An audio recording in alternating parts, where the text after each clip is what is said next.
বর্ষায় সকলকে কদম ফুলের শুভেচ্ছা। আজ আমি রান্না করব সাদা ভাত, মৃগেল মাছ দিয়ে পটল এবং সজনে ডাঁটার ঝোল। এজন্য আমি আগেই পটল এবং সজনে ডাঁটা কেটে রেখেছি, অবশ্য পটলের বিচিগুলো ফেলে দিয়েছি। এটাই রান্নার বিশেষত্ব। আমি মৃগেল মাছগুলোকে একটু হালকা করে ভেজে নেব। এবার আমি চুলোতে একটি কড়াই বসিয়ে দিয়ে তাতে কাঁচামরিচ, পেঁয়াজ, রসুন দিয়ে দিয়েছি। এবার দিয়ে দিব স্বাদ মতো তেল। তেল একটু কম খাওয়াই ভালো। এবার আমি মশলাটাকে হালকা বাদামি কালার করে ভেজে নেব। এই যে পটলের বিচি ছাড়িয়ে নিয়েছি আমি, কারণ বিচি নাকি মুখের ভিতর লেগে কেমন কটকট লাগে, তবে আমার কাছে খারাপ লাগে না।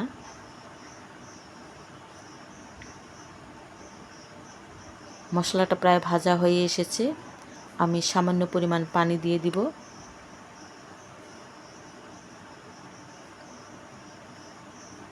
এরপর দিয়ে দিব অন্যান্য মশলা।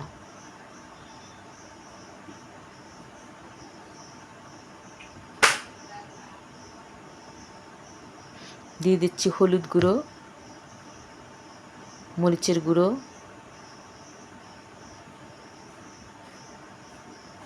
স্বাদ মতো লবণ, আর একটু লাগবে দিয়ে দিলাম।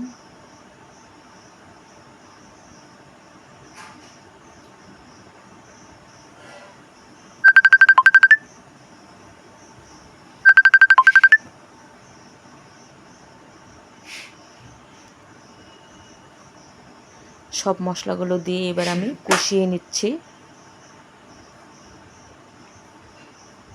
কষানো প্রায় হয়ে এসেছে, এবার আমি কেটে বেছে ধুয়ে রাখা তরকারিগুলো দিয়ে দেব।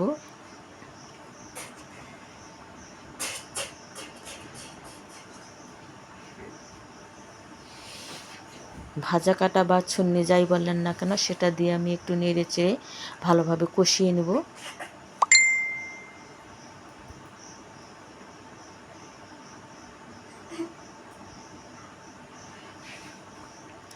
এপাশে ভাত বলক উঠে এসেছে।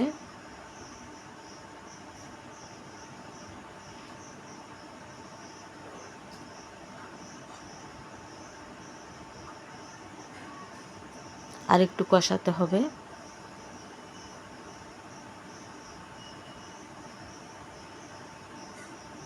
তরকারিটা প্রায় কষানো হয়ে এসেছে, এবার দিয়ে দেব পরিমাণ মতো পানি, ঝোল সহ।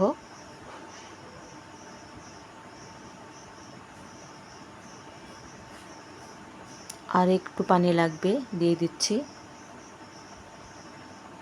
এবার একটু ভাজা কাটা দিয়ে নেড়ে চেড়ে দেব।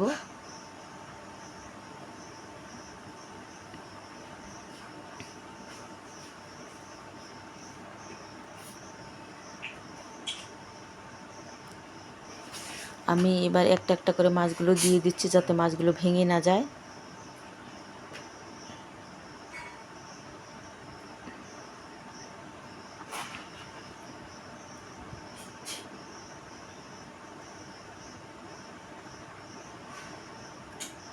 আরেকটি আছে, মাছের মাথাটা দেওয়া হয়নি।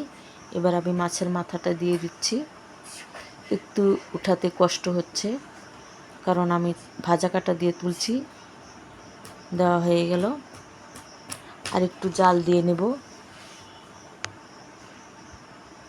যাতে ঝোলটা আর একটু কমে আসে।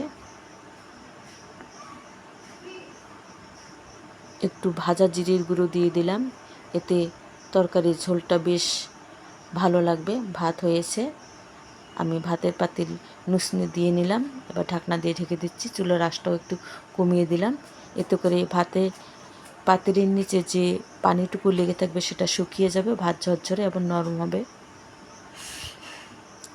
তরকারিটা প্রায় হয়ে এসেছে, আমি এবার নামিয়ে নেব। আমি অন্য একটি পাত্রে অর্থাৎ সসপ্যানে তরকারিটা নামিয়ে নিচ্ছি। হয়ে গেল সজনে ডাঁটা এবং পটল দিয়ে মৃগেল মাছের ঝোল। এ তরকারিটি সকলেই খেতে পারবে, এতে কোনো সমস্যা নেই, কারণ সজনে ডাঁটাও উপকারী, পটলে তেমন কোনো সমস্যা নেই। ধন্যবাদ সকলকে।